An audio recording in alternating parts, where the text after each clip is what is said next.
Hi, Pat the Podcast Editor here. Global warming is a real-world issue we see knock-on effects of every single day. And we all have to look after this big floating rock we call Earth. In today's episode, Dan and Lloyd talk profit versus planet and some of the steps they're taking to reduce Knowlton's impact on the planet. Carbon offsetting that we do with the tree planting and the other projects that we fund through Ecology, shout out to Ecology. For every employee in our business, we offset an average human in the UK their carbon footprint to do that. And Dan predicts what the new green future might look like for businesses. Businesses and brands are going to have to put their specific carbon footprint of all of their services, of all of their products on their websites and on anything that's showing what they can offer to the world. So, whether you're a zero plastic eco warrior or you're just looking for ways to do your bit for the planet, make sure you have your notepads at the ready. This is episode 103 of the Business Anchors podcast. We're just a couple of business anchors. Welcome to the Business Anchors podcast. This jingle is slightly too long. So Lloyd, what do you think is more important in business? Profit or the planet? What do you think, Dan? Are you really asking me that question? Yes, I am asking you that question. Okay. Planet. Okay, cool. See you in your ears next week. I think this is going to be an interesting episode because we've recently been you have been mainly focusing on our positive impact plan, which is all around this kind of topic. And I want us to dive into a bit of that today. Yeah. Yes, definitely. I think also it's quite a relevant topic where you've got these big oil and gas companies making millions and billions in profits and destroying the planet. And so it's quite topical, but we're kind of talking it from our angle of we're still a relatively small business, like a business with, 10 to 20 employees and what we can do and that kind of thing, what we're planning to do. And what I thought when I was thinking of this, answering that question, what's more important, profit or the planet? My obvious answer was obviously the planet. But then I thought, well, to be able to impact the planet positively, you need to make a profit to have the funds to support the resource to then help the planet. But then I thought, well, if you just didn't have a business at all that had an impact, is that not better than having a business that you then have to do other stuff for to have a better impact on the planet? Do you know what I mean? It got me in like a bit of a weird circle. But I think that is the reality. Like there are a lot of businesses out there that have an overall and quite an obvious overall negative effect on everyone except the shareholders making money.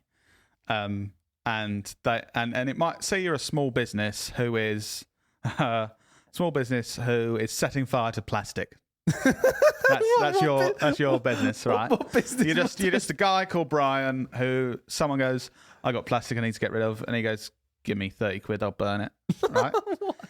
And so if you're Brian doing that, then you might be like, well, I don't have the money to offset my carbon footprint. I only make 30 quid for this pile of plastic. And then the answer would be, don't have that business. Wouldn't it? It doesn't sound like a sustainable business anyway. Yeah, exactly. So, it is an interesting thing. I understand what you're saying. Like a business has to make enough money if they want to have a positive impact, because otherwise you can't afford someone's wages to be able to have that positive impact. But then it's like, then you start to get into the question of what's more important. So we're a business that is having some form of negative impact on the planet because of what we're doing that we're trying to fix.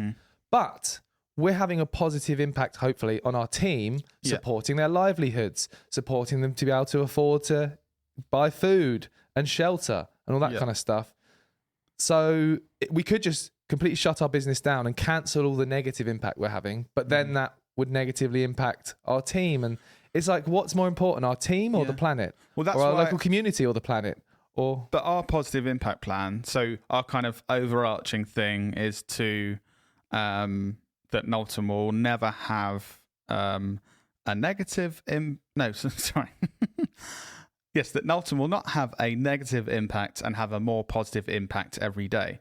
So obviously that's quite broad. And so we are saying we don't want to have a negative impact on the planet, but we also don't want to have a negative impact on our neighbours, like next door to our studio. We don't want to have a negative impact on our employees.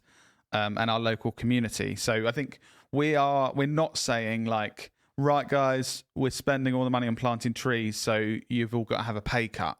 Yeah. Obviously, that doing that side of things would actually mean, hang on, is this counterproductive? We're not going to have a team of people that can have a really positive impact on the world and our local community. So we're not saying that. So we do our plan focuses on our local community, our people, our people's families, and the planet and the world and people we'll never meet. I've got a question for you, and this might be a difficult one. Yeah. Why has it taken us almost 7 years to think about how we can have a more positive impact on than just like trying to grow our business? So my first question, it hasn't. Okay. So in 2018, we moved into this place that we're in now. Upstairs, we've got all our offices and we've got our studio down here in different rooms. We got some government funding, low case funding, I believe. And Upcycled desks and furniture. all of our furniture was upcycled rather than buying new stuff. So we put what's it called? Rock Insulation. foam. Insulation. Rock We wool? paid a lot more than we needed to for insulation to try and make sure that we weren't just heating the outside world and all that sort of thing. So I would say, Dan, I know we're taking much bigger steps now, and the business is bigger. I'm playing devil's advocate, by the way. but actually, I'd say from about 2018, we've been taking steps towards it, which is why I'm really happy. Now we're doing bigger things and things that I feel we can talk about to the world and hopefully inspire other businesses and hopefully also learn from things we're still doing wrong. Yeah. But I suppose we have been for a while. But before 2018, Dan, if I'm honest, I think me and you were just trying to work out how to run a business. And if I'm honest, like that is going to be... I suppose the world's changing now, so maybe if someone started a business in 2022, that might also be something they're thinking about alongside, okay, I'm starting up this business, what's my business plan? Yeah. But for us, it's certainly, in 2016, Dan, we didn't have one conversation about how is this going to have a positive impact on people outside of ourselves, did we? If we're honest. Yeah. You were wearing a suit as well. I was, to try and impress people. Because I didn't know anything. But it's been like an exponential curve, hasn't it? From in 2018, I was starting to think, having a bit more of a sustainable mindset of suppliers and things that we're fitting the office out with. And now we've actually mapped out this positive impact plan that's really focused on all of the areas that we can have a positive impact. Exactly. And we have a positive impact crew who are now going to be meeting regularly. So we're like, right, what have we done? How has it had a positive effect on? And who has it had a positive effect on? What are we going to do in the future to keep these new actions? Because it's got to be a constant improvement. I spoke to a friend of mine recently who is setting up a whole business around this kind of like doing things in a more eco-friendly way for businesses and consumers. And I was sort of saying to him, like, what has been a real struggle is like working, like, I don't want to tell the world what we're doing and then them go, well, you're not doing this. And then us look really bad. And I think we were both saying that what's important is being honest. Like, we are definitely not perfect, without a doubt. And if I'm honest, no one ever is in anything they do. But as long as our intention's in the right place and we're taking actions every day, every week, every month to try and improve what we're doing and have a more and more positive impact, then I'm happy for us to learn along that journey and get comments like, oh, you guys are trying to do this. I did notice that Brian was burning plastic in the background of your video. How about you ask him to stop? Yeah. And then next week we'll go, okay, Brian, probably pack it in now, mate. So something that really changed the way I think about this was going to the Agency Nomics event last year, where they were basically saying just offsetting your carbon isn't enough.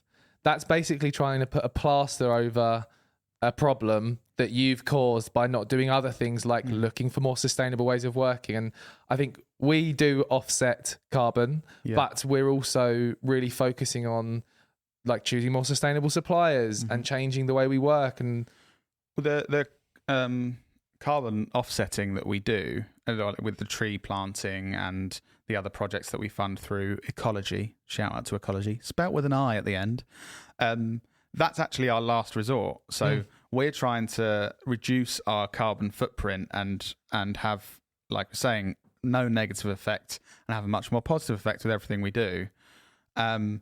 But while we're on that journey, we're also, as a last resort, so say, for example, now, we, all of, I believe actually, almost all of our employees, not everyone, sorry, drives a petrol or diesel car rather than an electric car here. Like, we're not in a position where we can fund our employees' electric vehicles to get to work at the moment. So we can't, at the moment, it's not viable for us to make that change or support our employees making that change. So we will offset that carbon for now. And for every employee in our business, we offset an average human in the UK their carbon footprint to do that. So it's that last resort. And I hope as we get further and further with our plan and do better and bigger things and learn as much as we can, our actual carbon footprint is decreasing. So then we just have a even bigger positive impact with offsetting. What I do think this is a really important point though, Dan. Go on. I'm still talking. No, please do. You said it's not enough just to offset carbon. And I want to say, I think that's quite negative, and I don't think it's always useful for people to say that. Some people are like, no, that's not good enough, and it stops people doing anything. I would say if you're doing nothing, anything is better than nothing. So don't stop taking really positive action because you're worried people are going to say you're not perfect. So don't not offset your carbon footprint if you think people are going to come to you and say, well, you're using plastic. It's better to do something than do nothing, and then you can have a journey to improve all the other bits. Can I be devil's advocate again? Yes. This just sounds like you're greenwashing to try and make our agency look good to the outside world, and really we're just burning plastic here secretly. We don't talk about Brian. No, I think greenwashing is a really interesting topic and something that we need to talk about. A lot of these big corporations. What is greenwashing? There's no doubt they're greenwashing. So basically saying that you're doing things for the environment or doing things in an eco-friendly way just to make more money, but you're not really. So a big company. So say if the turnover of your company is 10 billion, you could say we funded £100,000 of green stuff going on. We're so good, and people look at that and go, wow. 100 grand. Oh, they're really taking that seriously. When actually, when you look at their £8 billion worth of turnover, what they're doing to the planet, they're having a far bigger negative impact on the planet than that we can't afford to do £100,000 of positive stuff for the planet. But actually, our overall impact is far more positive than Nestlé's. Something we had a discussion about this. Or Unilever, another company, anyone. We had a discussion about this, I think, yesterday, and the whole greenwashing thing, something that makes us feel very comfortable is our intent is in the right place. Like, you and I both know that we genuinely want to have the biggest positive impact on our team, the wider environment, the planet. And we're not just doing this to try and look cool or good. And we're making decisions in the business that are worse for us in terms of financially and short term, because we know that in the long term, personally, I want us to have a legacy at the end of this where we don't look back and think, oh, we made loads of money, but we had a terrible impact on the environment and didn't give a shit about our employees or the local community. And I would say, more than intent, though, I think for you not to be greenwashing, you need intent and action. Yes, of course. Because we can be like, if we just are thinking, God, we really want to have a good impact, but we're not actually taking action, then that's not good enough. No. Because you can't just go, oh, but I wanted to.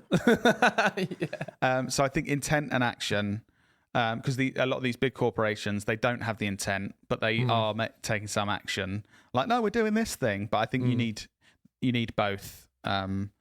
To really make sure you are having a positive impact and not greenwashing. But I think as long as, like, some of our actions, I know that some of our actions along our business journey we'll make mistakes or we'll do something that we think is having a positive impact and then we realize afterwards it doesn't. And that's where I think as long as your intent is in the right place, I don't feel bad for that. Like we're learning just like everyone, just like all the individuals about what we're doing to our planet, not just businesses.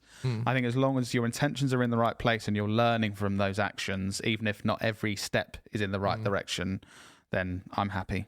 As the person who's sort of heading up our positive impact plan and positive impact ongoing project, I think it could be quite interesting to anchors who are listening, thinking, "Oh, that sounds interesting. I want to try and do something to ensure we have more of a positive impact and less of a negative impact on the planet and the wider community." Yeah. What could they, from someone who's been implementing this and starting it, what steps could they take? Even in an initial small way to start ensuring that. Well, I think what we did to kick this off a lot of this action was driven by me initially, and then I thought actually there's not going to be enough impact if it's just me. So having a conversation with all of your employees and team and saying, right, this is now something we want to do in the business. We want to have a positive impact on the world. We want to be climate positive and carbon neutral, whatever you're aiming for. And setting up regular meetings to actually make action happen. That's something that I think is driving change for us, that we actually all sat down, we all discussed our ideas and then said, okay, well, these ones might work soon. Let's start doing those. Those ones maybe later, and let's not do those. We have a Slack channel. We do. Positive Impact Crew. Yeah. And I would say, I know Dan earlier said, oh, you can't just offset your carbon, but I absolutely love Ecology, ECOLIGI. We have a link that you can sign up with and they'll plant more trees and stuff, so we can put that somewhere, or you can ask us for it. But a first step that you can do in the next 5 minutes, you can go on there, put your number of employees and sign up for a monthly payment to fund carbon offsetting projects. So a lot of other stuff might take you time to implement. That's something you can do right now, which is why I think it's a good thing to start with potentially. And then the things that take longer, you can gradually improve while you're offsetting the carbon that the negative impact you're currently having. Another thing that really helped us back in 2018 is there are a lot for businesses. There's funding out there for green initiatives and doing things in the right way. So I would just Google funding in my local area. We used low case funding, which I believe is only in the south and the east of the country, and I believe was something to do with the EU. So might not be a thing anymore. Thanks, Brexit. But there are these, there's funding available. If you're saying, right, I'm going to spend 20 grand on insulating this building so that we're not having a negative impact in that way, you might be able to get £5,000 of it funded by a local government or one of these initiatives. So I would say look into that if you're thinking of investing in it. And it might be that you're a smaller business and you're going to spend £300, but you might be able to get funding for 150. So look into that sort of thing, definitely. And I would say, I know this is really simple, but if you just use search for hashtags or content on whatever social media platform you use, there's groups on LinkedIn and there's hashtags on TikTok that I just follow now, and other businesses doing similar stuff to you. They're posting content that is really good inspiration. I see things a lot. I saw a thing where they were composting their coffee grounds and stuff, and I just thought well, you can definitely do that. So that's something we're actually talking about next week, of working out a process of how we can do that. So just looking for content on the social media platforms you use in this area, there's so much good stuff that can inspire you. I also think, away from the doing this because it's the right thing to do, if you need more convincing, I honestly believe that moving forward and the track record of how things are moving forward already is showing this, consumers are becoming more aware of the impact that brands are having on the planet, and it is really impacting their decision based on how much of a positive or negative impact you have on the environment, especially younger people now. So commercially, it's actually also, on top of doing the right thing, I think it is going to be in businesses' interest in the future to focus more on this, because that's interesting. There's something that we're on the waiting list at the moment, but a new thing called Ecology Zero. So Ecology, as I said, who we're using to help us offset our carbon footprint, have now got something that links in with your financial software, Zero in our case, and all of our suppliers, everywhere you're buying things from, all the companies that you interact with that you pay, or your clients or customers that pay you. Again, I don't have this yet. We're on the waiting list, and they're just implementing. I think they're just introducing new customers slowly, but it's going to come up saying oh, this supplier is really bad for the planet. And it might be that we look and we're like, oh, we're spending $8,500 a year with this company, but we can see now they're having this really bad impact with the way they're doing things. And I think from what I've read, they are then actually going to suggest alternatives that are doing much better stuff and having a more positive impact. So I think, again, like Dan was saying, do it for the right reasons and intentions of doing the right thing. But I think in the next decade or two, there's going to be huge opportunities for businesses that are doing things in the right way and do actually care and have spent the months and years to make sure they're not having a negative impact on the planet or their community. Can I make a prediction? Mm-hmm. I reckon in the next 5 to 10 years, you know how recently at restaurants they show the number of you have to legally show the number of calories in your meals. I reckon with suppliers and companies, when on your products, they're going to have to show the impact on the planet for the products. Yeah, like we went to Nando's yesterday, and it was really interesting to having that insight into how many calories things have really changes your decision on what you're choosing. And I think visibility is going to be key in the future, because I think lots of people are making decisions, they just don't have a clue what impact it's having on the planet. Whereas if they actually knew that, and it was very visible and clear, and legally they had to show that, it would change their decisions. Because Ecology Zero is the first time that I saw that this is coming. Basically, there's going to be something that's going to say you've spent this much in your business with this supplier, and they are bad or good for the planet, and here's a better alternative. It's happening, and I think businesses, if you're secretly having a really negative impact on the planet with the stuff you're doing, I think it's gonna, karma's gonna come and get you in the next few years. I would say it's going to become much more obvious, and already we're seeing some of our clients have these green goals and things that they need to do. And why would you not want to be a business that can help them achieve that? For your own selfish reasons, as well as the reasons we've been saying about and why you should be doing it anyway. It just makes sense. And I think if you don't start taking action soon, you're going to suffer for it. That wasn't a threat, by the way. Yeah, or else. I will find you and I will kill you. So do you have anything else, Lloyd, that could be interesting to companies or people listening who are looking to have more of a positive and less of a negative impact on the wider environment? I would just say make taking action on this the norm. Like if we made the decision now to go, right, we're offsetting all of our carbon, it would have looked like this huge cost. And we're like, how can we find that within the business? But because we started it when we were smaller and we've just increased it every time we've added an employee, it's just become the norm. And I think making it the norm doesn't make it feel hard. So take action, make it the norm, and all the next steps are much easier and more natural to get into. But I and also the thing I said to you, Dan,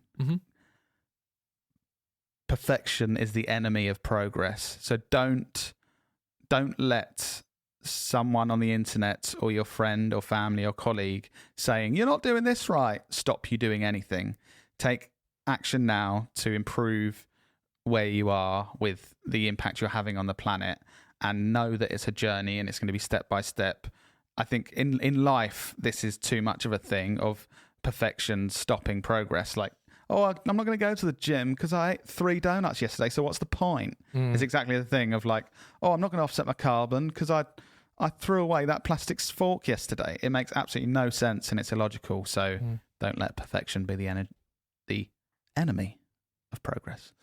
One final thing I think that I've found in the business is now that we're talking a lot more about making more sustainable decisions as a business, everyone in the team is thinking about it more and coming up with more suggestions. Like every week we're having these kind of discussions. So just making sure you're actually talking about this stuff can enable your team and other people, your colleagues, to share their ideas and help with that as well. And Business Anchors listeners, if you have any suggestions or anything you do within your business or that you've seen that you haven't seen us talking about that you think could help us on our journey as well, please let us know. Because like I said, I think now we're talking about it more. Hopefully we're going to have more people kind of supporting us in letting us know things that we could improve on and other ideas. So come at me. Also, just as a final shout out and thank you to Adobe Express, who are our sponsors for this podcast. We always put a link in the description for you to try their tool out. It's an amazing tool to create all of your different social assets for social media and online. And it's a really, really great tool. We've been using their products for years at our agency, and it's worth giving it a go. So thanks, Adobe Express, for sponsoring the pod. Thank you, everyone, for listening to our green ramblings. See you in your ears next week. See you in your ears next week.